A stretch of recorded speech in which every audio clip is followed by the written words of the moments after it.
Bonjour à tous et bienvenue autour de votre grande table du jeudi. France-Algérie, la parole aux femmes, quand l'histoire coloniale rencontre celle du féminisme, rencontre de notre côté à partir de 12h55 entre l'historienne Michèle Perrault et l'avocate Wassila Tamzali.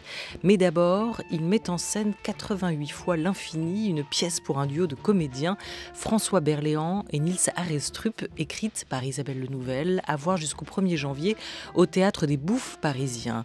Moult fois moliérisé, le metteur en scène et comédien Jérémy Lippmann est notre invité à retrouver tout de suite sur France Culture jusqu'à 12h30 ou plus tard si vous le souhaitez en nous rejoignant sur le fil des podcasts.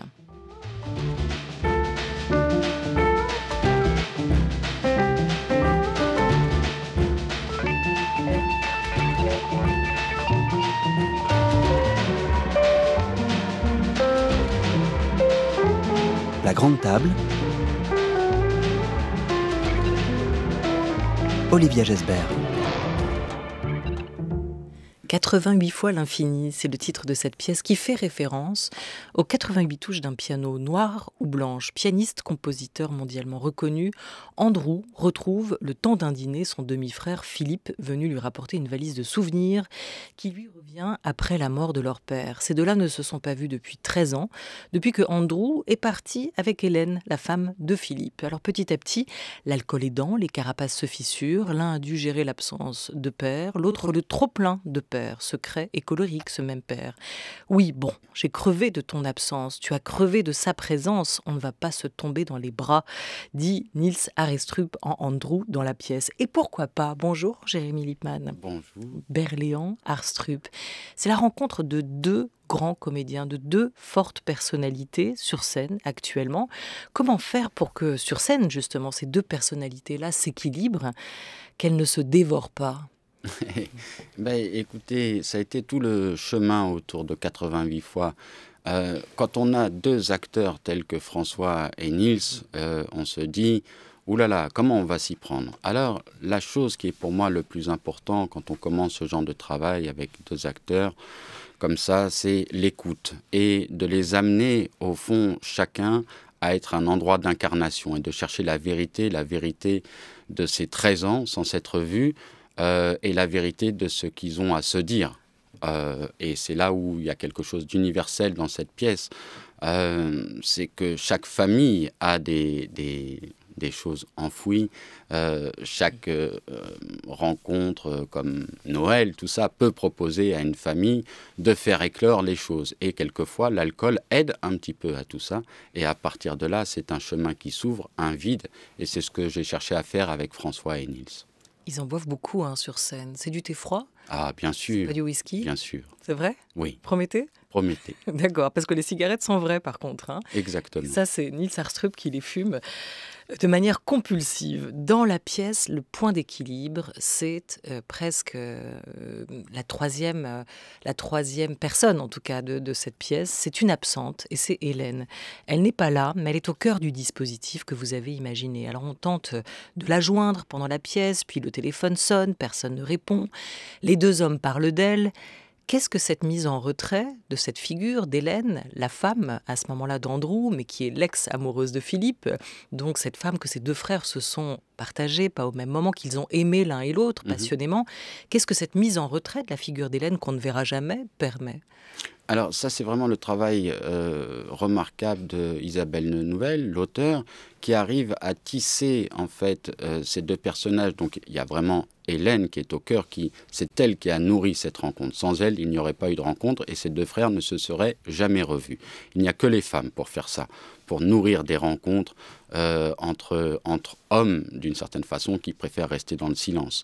Mais derrière ça, il y a aussi leur père. Et vraiment, Isabelle a réussi à tisser entre les répliques d'Andrew et de Philippe la présence de ce père et de cette femme qui les lie tous les deux, parce que voilà, ils sont liés par ces deux personnages. Et au fond, Hélène est présente, elle a été nécessaire pour qu'ils se voient, mais à un moment donné, le personnage de Nils va comprendre que Hélène ne sera jamais à ce rendez-vous et que c'est elle qui a tout organisé. Et d'une certaine façon, à ce moment-là, les deux frères vont commencer à se parler réellement et peut-être à vivre ce qu'ils n'ont jamais vécu, c'est leur enfance et leurs blessures, leurs manques au travers de leur père, les cassures, les fêlures. Et après, on assiste vraiment à cette ouverture de ces cœurs. 88 fois l'infini, bande-annonce. Je crois que le premier accord qu'on peut avoir sur un spectacle, c'est le texte. Et là, j'ai été très séduit par le texte, par la situation, par l'écriture, par le style, par l'originalité. On a tous des points communs avec cette histoire, même dans les familles où tout se passe bien, parce que quoi qu'il arrive, il y a toujours une confrontation très forte avec le père.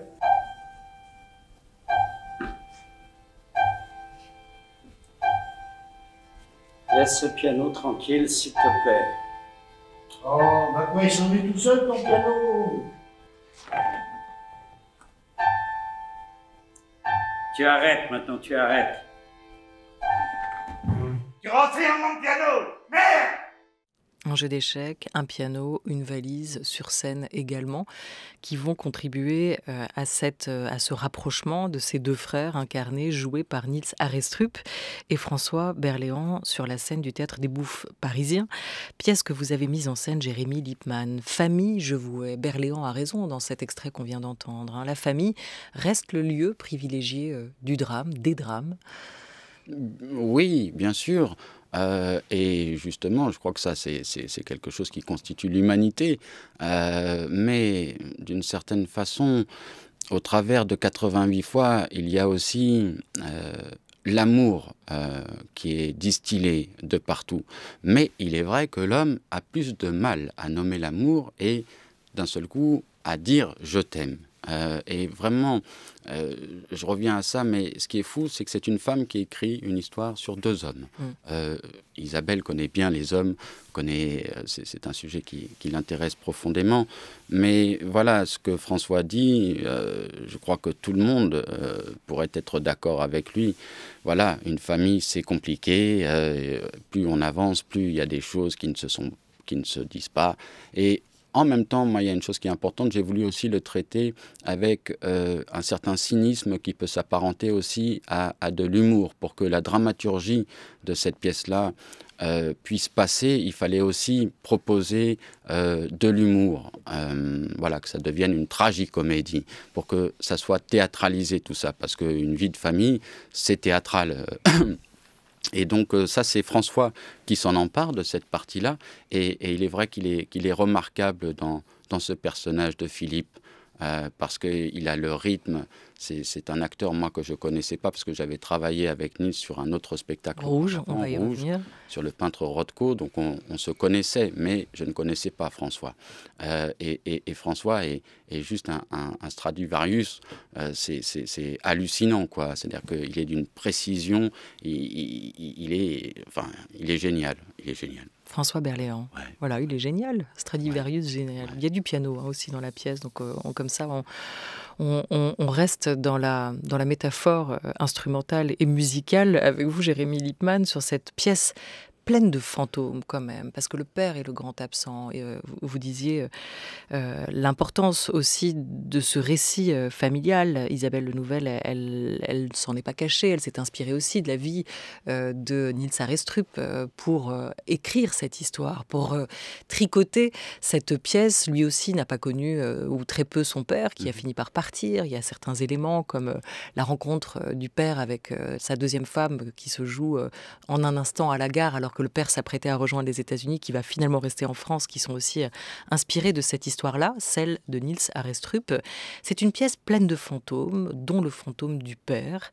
Est-ce que vous, Jérémy Lippmann, vous vivez aussi sur scène, au théâtre, avec vos fantômes ? Bien sûr, déjà chaque théâtre est rempli de fantômes, donc moi je me nourris de ça et d'une certaine façon, je crois que dans toute mise en scène, il y a des choses qui s'apparente à l'imaginaire qu'on peut avoir, une interprétation, mais il y a des petits fantômes à côté qui quelquefois vous parlent ou quelquefois sont cachés, mais il faut toujours leur faire confiance, il ne faut pas avoir peur des fantômes. Ils ne sont pas plus grands que vous, c'est plutôt des fantômes qui vous accompagnent. Ils ont des noms? Mes fantômes à moi, Ouais. ils ont des noms comme rester curieux, rester attentif, tenter d'être vrai, respect. Voilà, c'est des mots qui sont pour moi très importants dans mes travaux. Alors ils portent des valeurs, mais est-ce qu'ils ont aussi à un moment existé, ces fantômes? Est-ce qu'il y a des grands hommes, des grandes femmes de théâtre qui vous suivent, qui vous ont inspiré, qui vous ont donné envie de faire ce que vous faites et de la manière dont vous le faites aujourd'hui? Bien sûr, parce que moi, tout ça est une anomalie. Moi, j'ai arrêté l'école à 14 ans et j'étais vraiment pas destiné à faire du théâtre, tout ça. Et puis, voilà, en arrêtant l'école, après, je suis rentré au cours Florent, puis à l'école du cirque et au conservatoire. Et comme j'étais jeune, je pouvais travailler hors vacances scolaires. C'est comme ça que j'ai commencé, moi, à faire l'acteur. Et au cours de ces premières expériences, j'ai rencontré des gens comme Bernard Sobel, qui a été vraiment fondateur du théâtre de Gennevilliers, qui était aussi un dramaturge, et qui m'ont donné vraiment des valeurs d'autres artistes qui travaillent avec moi, Jacques Gabel, mon scénographe, ou Joël Ourbet, qui fait la lumière, sont des gens qui ont vécu pour le théâtre et qui sont dotés d'une exigence.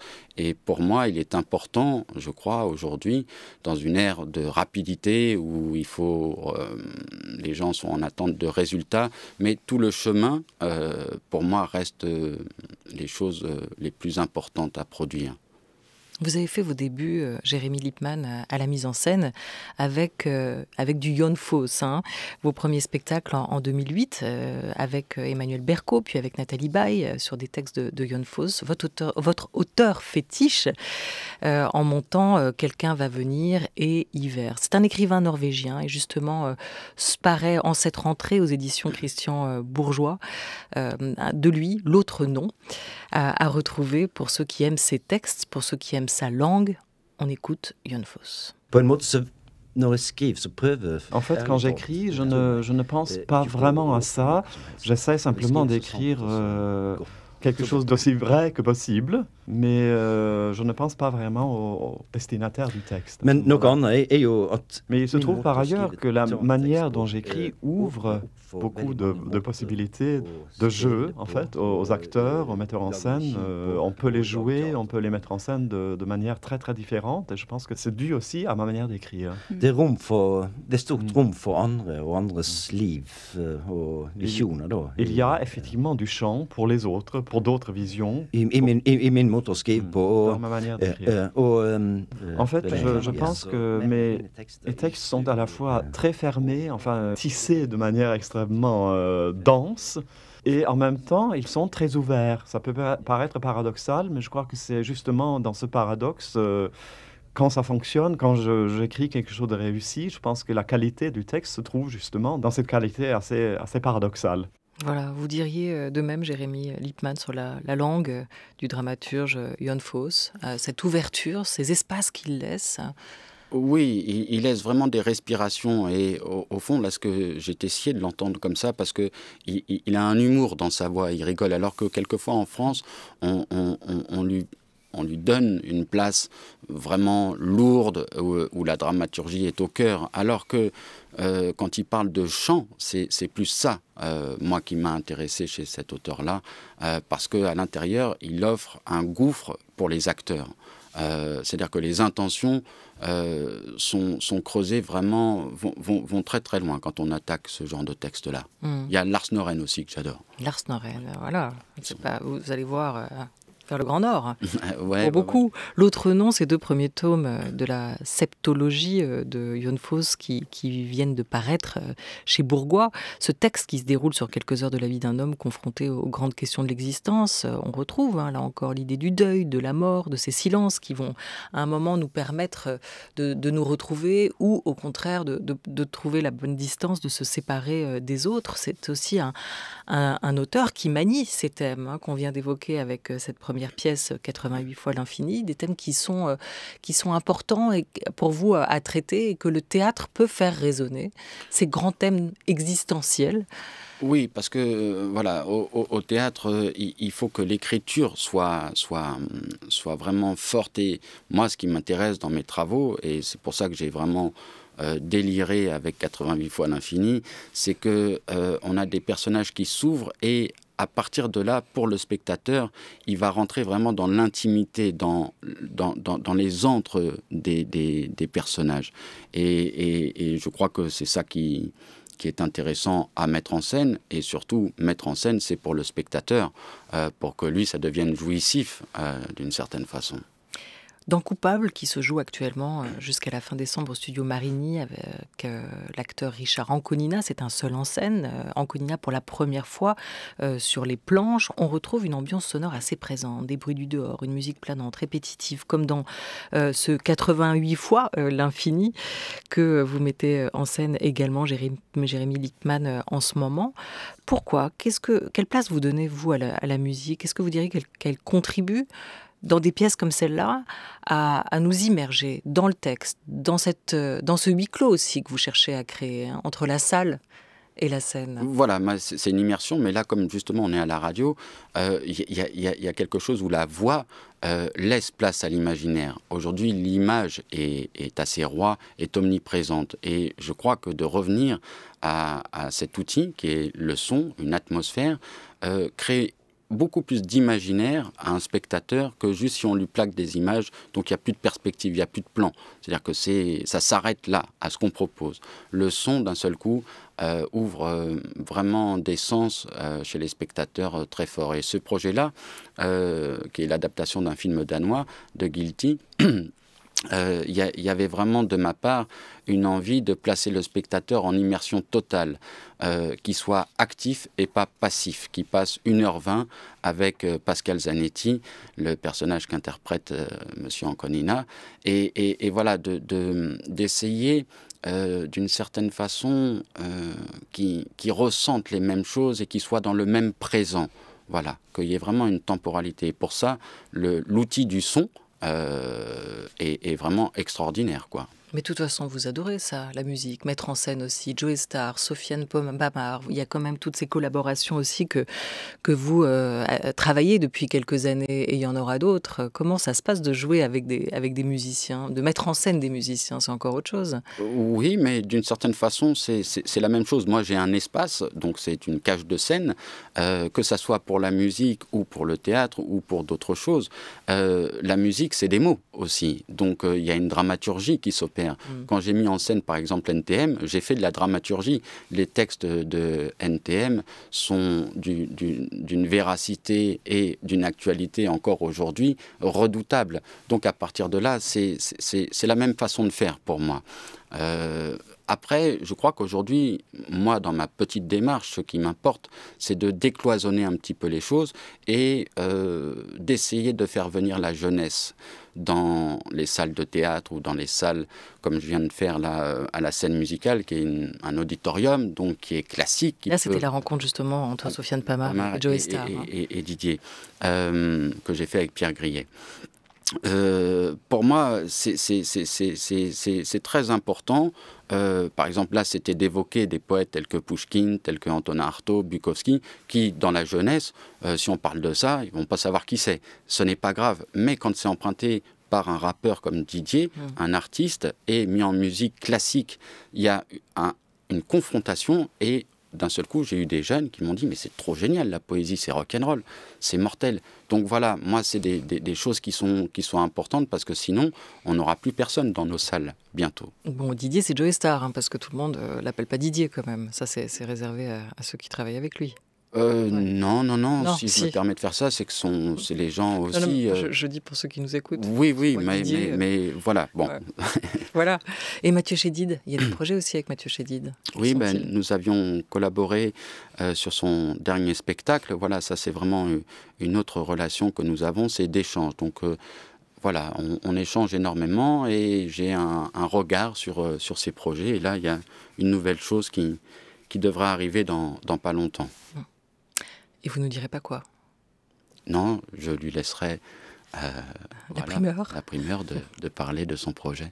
Vous retrouvez, on le disait, pour 88 fois l'infini, Niels Arestrup, un an après Rouge, que vous avez adapté de l'américain John Logan, pianiste virtuose dans 88 fois l'infini. Il est peintre dans Rouge, au théâtre Montparnasse. La pièce a été jouée là-bas. Il se glissait dans la peau de Mark Rothko, le maître américain de la peinture abstraite. Est-ce que pour vous, Jérémy Lippmann, le théâtre, la scène est aussi un lieu de réflexion sur le sens de la création ? Oui, alors justement dans Rouge, et Niels vraiment a été vraiment incroyable dans ce personnage. Parce que Rothko interrogeait aussi la place du spectateur. Encore une fois, je vais le redire, mais moi, ce qui m'importe, c'est que le spectateur ne soit pas que passif, mais devienne actif. Et avec ce travail sur Rouge, il y avait vraiment la place au spectateur, donc le 4e mur brisé, et vraiment une discussion entre Rothko et les spectateurs. Il y avait une phrase que Rothko disait au 4e tableau qui était « Mais est-ce que tout est sympa ?» Il y a quand même d'autres mots pour nommer un livre. On est dans le royaume du sympa aujourd'hui.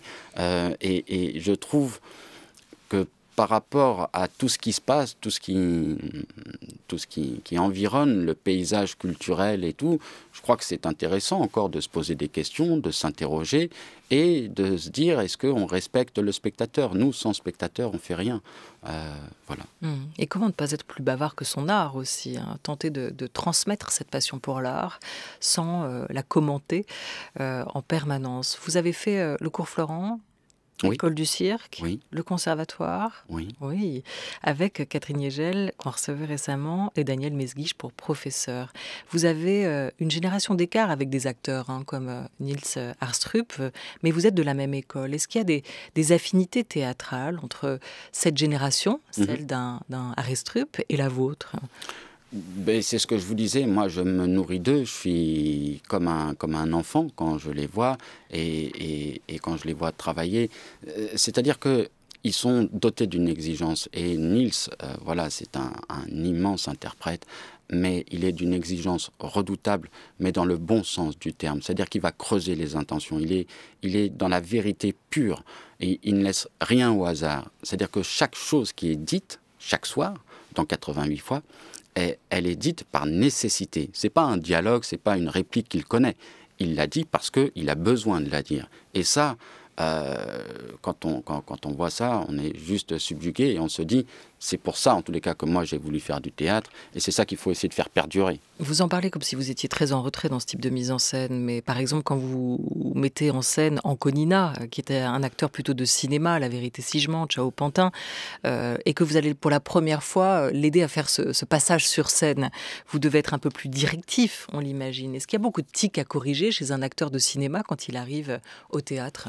Non, mais Richard a été incroyable sur ce travail-là, parce que forcément c'était sa première fois et qui connaissait moins cet outil-là. Donc je lui dis, Richard, si on travaille de façon pragmatique, nous allons y arriver.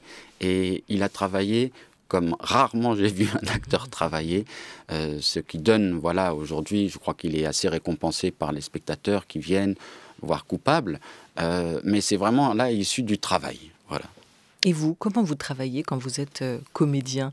Entre tes silences et tes colères, la route n'est ni droite ni très facile. Voilà pour évoquer la palette d'émotions présente dans 88 fois l'infini, cette réplique. Quand vous êtes vous, comédien, vous allez chercher vos émotions où ? Dans la vie, moi j'aime regarder. J'ai eu la chance avec ma mère de voyager énormément, de connaître voilà, différentes cultures, différentes relations au monde.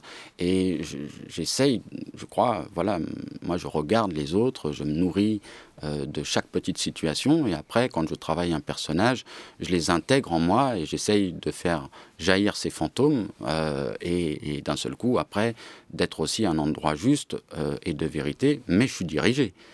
Moi, je ne me dirige pas, par exemple. Vous avez besoin d'être dirigé. Ah, total. Ah ouais, sinon je fais que de la merde. Il y a des émotions primaires, comme les couleurs primaires de Marc Rothko.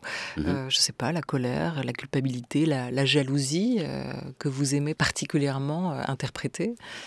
Alors, ce que j'aime bien, moi, c'est... C'est quoi votre palette à vous?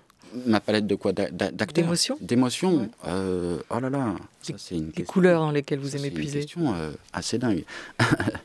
Je crois toutes les palettes qu'offre la vie, voilà, j'en ai pas une que je préfère que l'autre. J'aime avoir des émotions. Et les interpréter? Et les interpréter, oui. C'est facile de passer de comédien à metteur en scène? Écoutez, je ne joue pas énormément, c'est pas par manque d'envie, mais j'ai pas énormément de propositions pour incarner des personnages.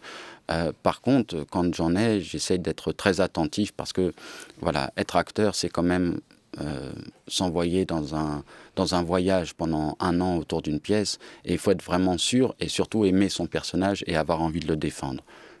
Ça ne m'arrive pas tous les jours. Jérémy Lippmann, pour terminer, vous êtes quand même une des stars aujourd'hui du théâtre privé. Si, vous mettez en scène beaucoup. Et cette reconnaissance-là, elle vous est arrivée. Quels sont les effets, quelle est la situation aujourd'hui en cette rentrée 2021 pour le théâtre privé? Je crois après un an de Covid, voilà, de confinement, un an et demi comment ça va? de confinement, je ne peux pas vous cacher que c'est encore compliqué pour beaucoup de salles, beaucoup de producteurs, parce que voilà, tout ça a eu quand même un impact chez le spectateur, et que ce qui est vraiment important, c'est de faire revenir les spectateurs au théâtre, pousser ces portes qui nous ont tant manqué. 88 fois l'infini, par exemple, un dimanche, le jour où j'ai été, la salle était pleine. Oui, ça, c'est un faux semblant ou... Non. C'est aussi la réalité, ça marche. Non, ça marche. Mais voilà, moi, j'aime pas parler que de mes choses. Oui. Donc là, c'est plus général par rapport au paysage théâtral et au paysage du monde du spectacle. On a besoin des spectateurs. Et comment on les fait revenir? Et comment on les fait revenir, voilà, je crois, avec de la sincérité et du travail, et de leur dire, vous nous manquez, venez. On va vous donner des beaux cadeaux quand vous serez là. Voilà. Et en travaillant sur ce rajeunissement que vous évoquiez aussi, des nouvelles idées pour faire venir de nouveaux publics, c'est important que ces publics-là se renouvellent. Merci beaucoup à vous.